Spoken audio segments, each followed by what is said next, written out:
그들은 로마 공화정을 막 구해내려 한다고 믿으며 원로원으로 들어갔지만 실제로는 그 공화정을 완전히 파괴해버리는 끔찍한 내전을 촉발하고 말았습니다. 그것은 대낮에 로마의 심장부 한가운데에서 벌어진 치밀하게 준비된 기습 공격이었습니다.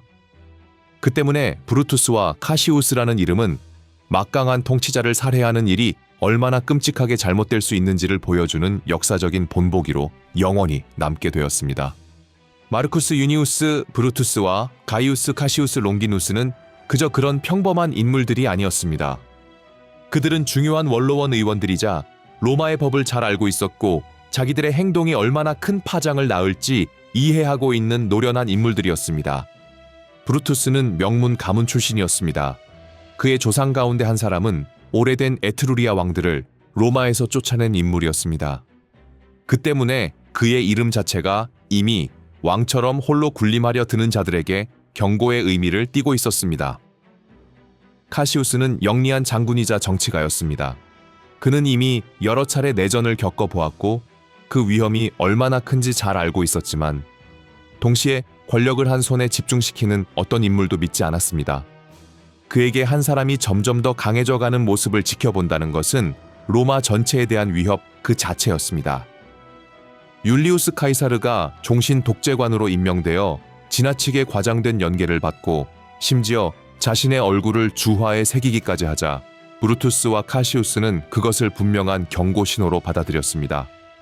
가장 복잡한 문제는 카이사르와 브루투스가 매우 가까운 사이였다는 점이었습니다. 브루투스의 어머니는 카이사르와 깊이 연결된 여인이었습니다. 과거에 브루투스는 폼페이우스 장군과 함께 카이사르를 상대로 싸운 적도 있었습니다. 그럼에도 카이사르는 그를 용서하고 크게 존중해 주었으며 중요한 지위를 맡기고 친구들 무리 속으로 맞아들였습니다. 카이사르는 브루투스를 각별히 아꼈고 그런 식으로 그를 용서한 일은 안갚음이 끊이지 않던 도시 로마에서는 매우 이례적인 일이었습니다. 기원전 44년 3월 암살 직전의 로마 분위기는 팽팽하게 긴장되어 있었습니다. 카이사르는 막 내전에서 승리한 뒤였고 평화를 가져오려는 시도로서 자신의 적들을 사면해주고 있었습니다. 어떤 이들에게 그는 로마를 바로잡는 영웅이었지만 또 다른 이들에게 그는 옛 통치 방식, 곧 공화정을 무너뜨리고 있는 인물로 보였습니다. 어느 축제에서 마르쿠스 안토니우스가 카이사르에게 왕관을 내밀었고 카이사르는 그것을 거절했습니다. 그러나 사람들 마음속에는 의문이 남았습니다.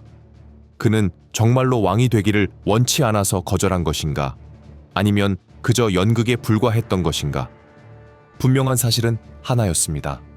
카이사르는 지나치게 많은 권력을 쥐고 있었고 원로원은 점점 더 힘을 잃어가고 있다는 점이었습니다. 바로 이런 분위기 속에서 그를 죽이려는 계획이 시작되었습니다. 그들은 비밀 회합을 거듭하며 완벽한 장소를 골랐습니다. 로마 권력의 가장 큰 상징, 바로 원로원이었습니다. 둘 가운데 더 현실적인 카시우스는 문제의 뿌리를 뽑기 위해 마르쿠스 안토니우스도 함께 제거해야 한다고 생각했습니다. 하지만 브루투스는 이에 동의하지 않았습니다. 그는 자신들의 행동이 학살이 아니라 정의를 위한 것이라고 보여져야 한다고 믿었습니다.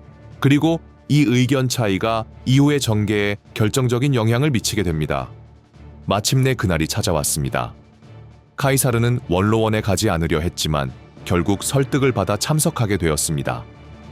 그가 자리에 앉자마자 한 무리의 원로원 의원들이 청을 올리는 척하며 그를 애워쌌습니다. 그들 가운데 한 사람이 그의 토가를 잡아당기자 단검들이 나타났습니다.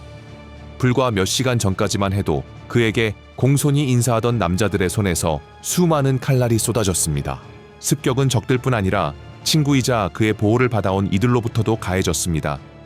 카이사르는 자신이 물리쳤던 바로 그 적 폼페이우스의 동상 근처에서 쓰러져 숨을 거두었습니다. 자신이 그렇게도 친절히 대했던 브루투스가 암살자들 사이에 서 있는 것을 보았을 때 카이사르는 엄청난 충격을 받았다고 전해집니다. 에투 브루테라는 유명한 대사는 윌리엄 셰익스피어에 의해 영원히 각인되었습니다. 카이사르가 실제로 그 말을 했는지는 알 수 없지만 그 문장은 믿었던 사람에게 배신당할 때의 고통을 완벽에 가깝게 표현하고 있습니다. 카이사르는 죽었습니다. 그렇다면 이제 어떻게 되는 것일까요? 그들은 모두가 폭군의 죽음을 환호할 것이라고 생각했습니다.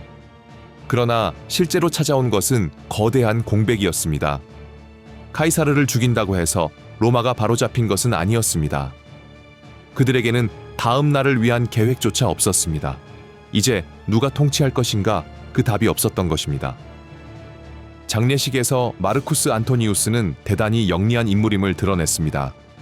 그는 민중에게 유리한 내용이 담긴 카이사르의 유언장을 낭독하고 카이사르가 어떻게 적들을 용서해 왔는지를 사람들에게 상기시켰습니다.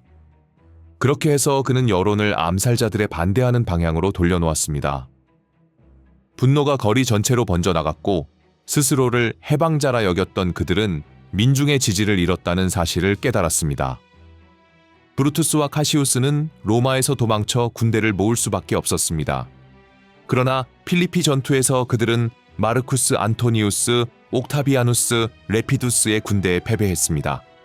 더 이상 도망칠 길이 막힌 두 사람은 끝내 스스로 목숨을 끊었습니다.